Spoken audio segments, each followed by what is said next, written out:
Comentarles dónde estamos en Hispanoamérica en estos momentos, hacia dónde vamos, previsiblemente se supone que en un plazo muy breve, y qué debemos hacer como cristianos frente a esa situación en Hispanoamérica.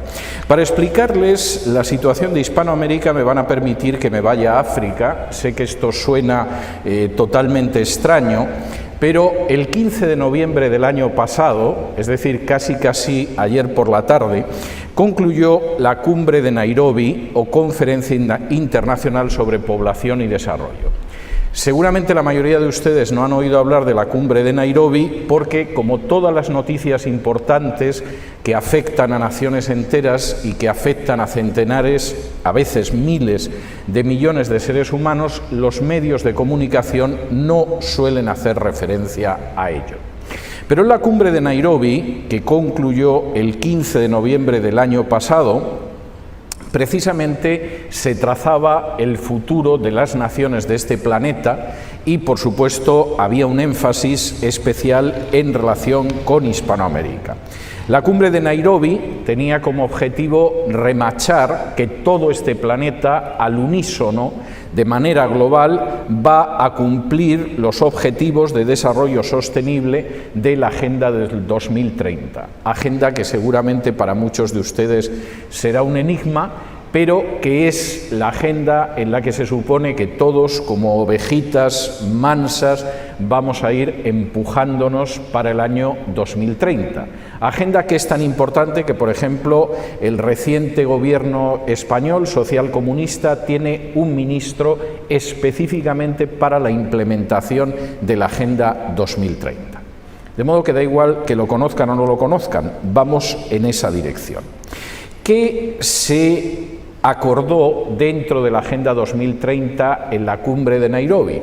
En la Cumbre de Nairobi se acordó una veintena de metas que incluyen, por ejemplo, la legalización universal del aborto, enmascarada, eso sí, con el título mucho más elegante de derechos reproductivos de la mujer. Entre los derechos reproductivos de la mujer aparece, sobre todo, en primer lugar, destacado el derecho a no reproducirse mediante el aborto. Aparece dentro de esos objetivos también el adoctrinamiento en ideología de género.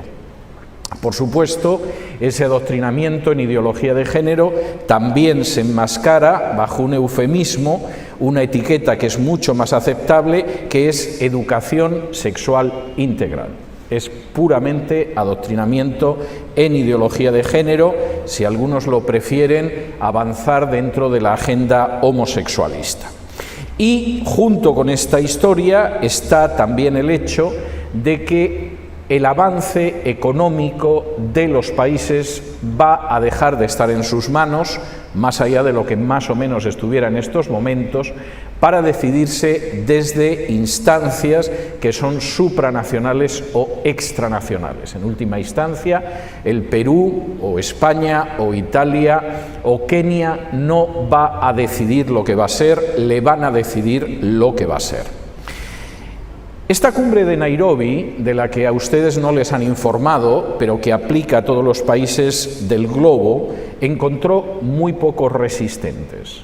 En todo el continente americano solamente se opuso Estados Unidos en Norteamérica, y además Estados Unidos dijo que no iba a asumir los objetivos de la Cumbre de Nairobi porque significaba una agenda agresivamente abortista. Y también se negaron a suscribirlo el Brasil, entre otras cosas, porque el presidente Bolsonaro es antiglobalista y tiene una idea al menos parcial de hacia dónde va esa agenda, y Haití. Haití fundamentalmente porque tienen miedo de que en algún momento los hagan desaparecer, y fueron los únicos países en el continente americano que decidieron que no suscribían la agenda de Nairobi. Por supuesto, su país, como Argentina, el Paraguay, Uruguay o México, decidieron que aceptaban la agenda. En el caso de Europa, solamente se enfrentaron Hungría, Bielorrusia y Polonia.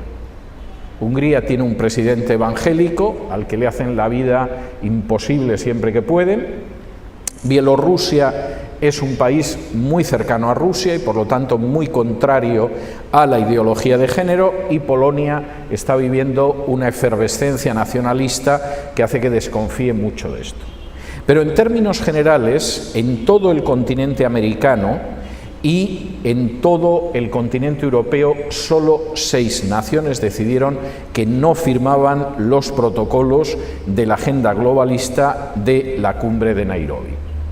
El resto del mundo los ha aceptado sin mayor problema. China luego hará lo que quiera, por supuesto, pero en términos generales la agenda va adelante, y esto, que es algo con lo que tendrían que haber abierto sus noticiarios televisivos y el periódico del día siguiente y los programas de radio, es algo que me temo que la mayoría de ustedes, si no la totalidad, ignoraban totalmente. Esa es la dirección en la que vamos. ¿Qué significa esto en el caso de Hispanoamérica?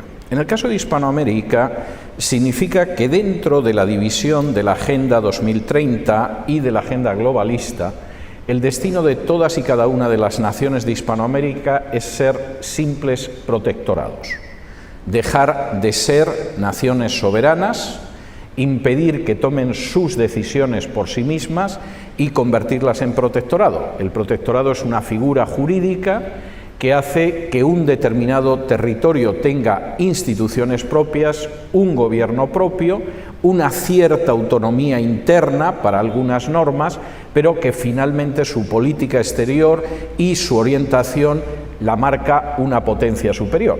Por ejemplo, después de la Primera Guerra Mundial, Francia y Gran Bretaña tenían protectorados en distintas partes de Oriente Medio o de África o de Asia, que eran países que tenían una cierta autonomía interna, unas instituciones propias, pero finalmente la política exterior la marcaban británicos o franceses. Ese país no era independiente, era un protectorado. El destino de Hispanoamérica es ser un protectorado. Van a poder seguir teniendo presumiblemente partidos políticos, habrá elecciones cada cierto tiempo. Los políticos, además, en muchos casos estarán encantados porque ser unos protectorados les permite robar con más tranquilidad sin tener que rendir cuentas, y a cambio de ello todas y cada una de estas naciones tendrán un derecho de familia marcado desde fuera, es decir, por ejemplo, el matrimonio homosexual o la adopción de niños por parejas homosexuales, tendrán un desarrollo económico decidido desde fuera. Les van a decir que determinadas medidas de desarrollo van en contra del calentamiento global y por lo tanto es mejor que sean miserables que supuestamente calentar la atmósfera. Van a controlar el crecimiento de la población mediante la legalización del aborto y por supuesto van a controlar y adoctrinar a través de los medios y de la educación lo que piensan y lo que ustedes deciden. Seguirán teniendo elecciones. Seguirán teniendo un presidente, incluso al presidente lo van a votar ustedes, pero a la hora de decidir cómo se desarrolla económicamente este país, cómo viven sus familias, lo que puede crecer el país o lo que se educa y se informa, dejan de ser una nación libre y soberana y se van a convertir simplemente en un protectorado. Alguno dirá que esto es exagerado. Permítanme que en los próximos minutos le dé un repaso a lo que es en estos momentos Hispanoamérica para que vean que ese proceso está muy avanzado.